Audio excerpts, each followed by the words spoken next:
نہیں. اسی حوالے سے آپ دیکھیں گے دنیا کی سب سے بڑی کاؤنسلیٹ جو ہے زیر زمین جس کا ایکسس ہے پانیوں تک وہ کراچی میں بنی ہے. اور آپ کو پتا ہے کہ ایم کیو ایم کی ایک چٹھی پہ ویزاز ایشو ہوتے ہیں. آپ کو پتا ہے بلیک واٹرز کس طرح سرگرم ہے. اور ایک اور بات ہے, دیکھیں ایم کیو ایم اگر سندھ میں تقسیم نہیں چاہتی, کبھی ٹوپی پہنتے ہیں, کبھی اجرک پہنتے ہیں, کبھی دوست بات کرتے ہیں, وہ سب محبتیں, داستانیں, شاہ لطیف کے شعر شاعری سب ٹھیک ہے.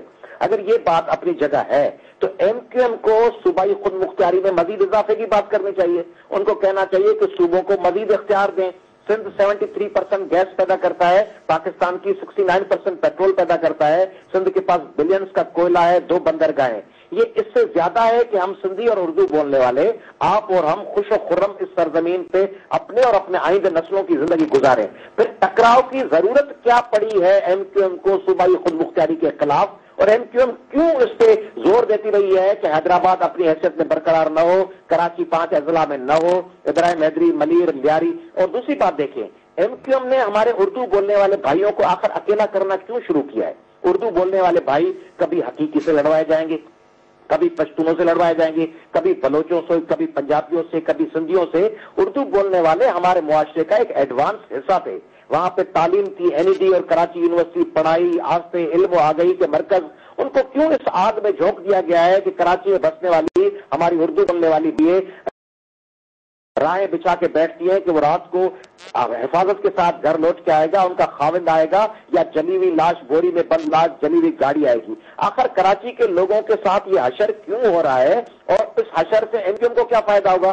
فائدہ فقط ان عالمی استعماری طاقتوں کو ہوگا جو پاکستان کو اپنی نبض پہ ہاتھ رکھ کے کنٹرول میں رکھنا چاہتی ہیں کراچی کے توسط سے. ایسا بات یہ ہے, آپ کی باتیں اپنی جگہ ٹھیک ہے, لیکن سوال یہ ہے کہ سکھا میں جو جلسہ ہوا یقیناً کامیاب جلسہ رہا, اور اس کے ساتھ ساتھ ان جلسوں میں جو بات ہو رہی ہے وہ تو وہی ہو رہی ہے جو آپ کہہ رہے ہیں کہ ہم نہ تقسیم کرنا چاہتے ہیں, نہ اس تقسیم کے اوپر ہم سیاست کرنا چاہتے ہیں, اور جاگیرداروں اور وڈیروں کو چیلنج بھی ہے.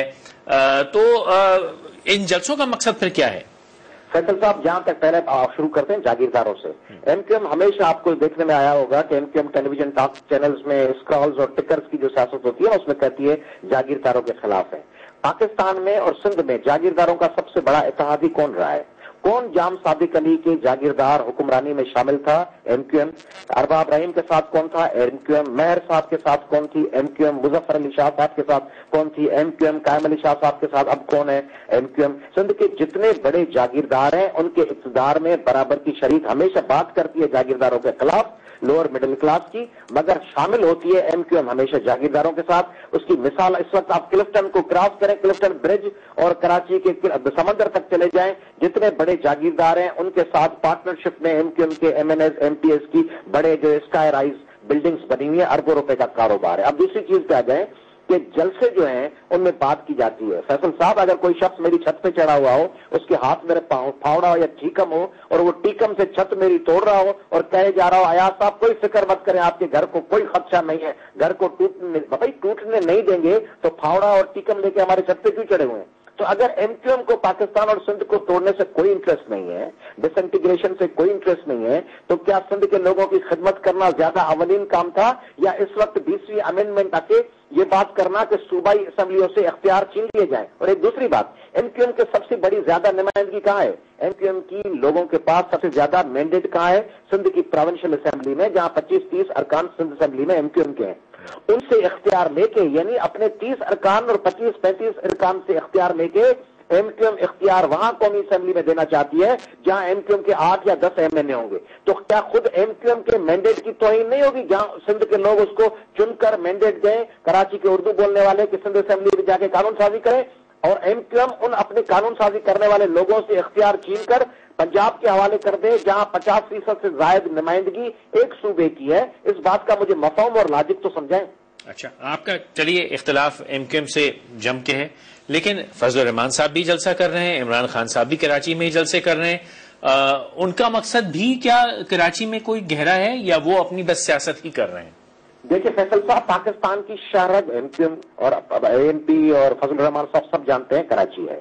اکنامک ہب بھی کراچی ہے، پاکستان کی ساری جو سپلائی لائن ہے وہ بھی کراچی ہے، اور پاکستان کی جو فارن ڈپلومیٹک حوالے سے موومنٹ ہے وہ بھی کراچی ہے، اور سمندروں کی ایکسس بھی کراچی ہے، گرم پانیوں تک ایکسس بھی کراچی ہے۔ اس لیے کراچی پہ تو سب زور دے رہے ہیں، مگر زور دے کے کراچی اور کراچی کے آس پاس اور سندھ کے دوسرے اضلاع کے لوگوں کے مسائل کو ایڈریس نہیں کر رہے۔ عمران خان صاحب کراچی میں آئے، آپ دیکھیں عمران خان صاحب نے سندھ کے پیٹرول، سندھ کے گیس، سندھ کے وسائل کو ایڈریس نہیں کیا۔ عمران خان صاحب آئے اور عمران خان صاحب نے سندھ میں اور خصوصاً کراچی میں جو لا اینڈ آرڈر کی سچویشن ہے، ٹارگٹ کلنگ ہے، وہ کمپرومائز کر کے اس کو ایڈریس نہیں کیا۔ مولانا فضل الرحمان صاحب آئے ہیں، انہوں نے جیسا کیا ہے، مگر وہ بھی سندھ کے پانی کے ایشو کو، سندھ کے جو ڈرینیج کا ایشو ہے، سندھ میں 2 کروڑ لوگ جو ڈوبے ہوئے ہیں جن کو پیپلز پارٹی نے ہاتھوں سے ڈبویا، توڑی بند توڑوایا، غوث بند پیپلز پارٹی نے توڑوایا۔ میں محض الزام تراشی کی سیاست عوامی طریق نہیں کرتی، اسی لیے ہم کل جو ہڑتال میں جا رہے ہیں 28 تاریخ کو، وہ بھی الزام تراشی کے تحت نہیں جا رہے، اس لیے ہر بات کا الزام کیوں پہ پنجاب لگانے کے بجائے میں یہ کہہ رہا ہوں کہ گزشتہ سال 2 کروڑ لوگوں کو پیپلز پارٹی جو سندھ کی نمائندہ اس نے ڈبویا اور 1.5 کروڑ لوگوں کو اس سال ڈبویا۔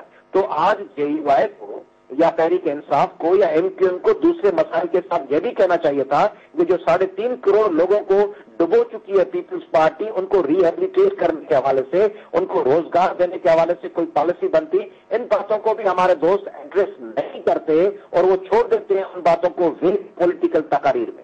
اچھا، آپ نے ابتدا میں فرمایا تھا کہ بیرونی قوتیں ان کے پیچھے ہیں، تو کیا بیرونی قوتیں آپ فرما رہے ہیں کہ باقی جماعتوں کے پیچھے بھی ہیں؟ میں سمجھتا ہوں کہ دوسری جماعتوں کے پیچھے دیکھیں عالمی طاقتیں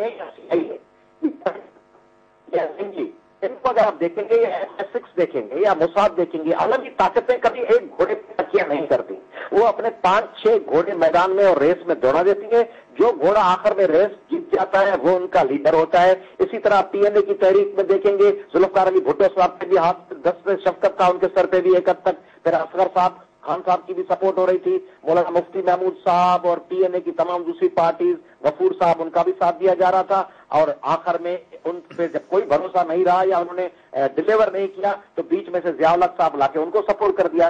عالمی طاقتوں میں سے کچھ لوگ، آپ صحیح کہہ رہے ہیں کہ وہ دوسری طاقتوں کو بھی سپورٹ کر رہے ہوں گے، ان بھاگ دوڑ میں جو سب سے آگے نکلے گا ریس میں، آخر میں اس کو پیٹرنائز کریں گے اور تمام وسائل اس کے حوالے کر دیں گے۔ تو ان تمام مسائل کا حل آپ کہاں دیکھ رہے ہیں؟ آپ کی خواہش کیا ہے کہ حل کیسے ہو اس؟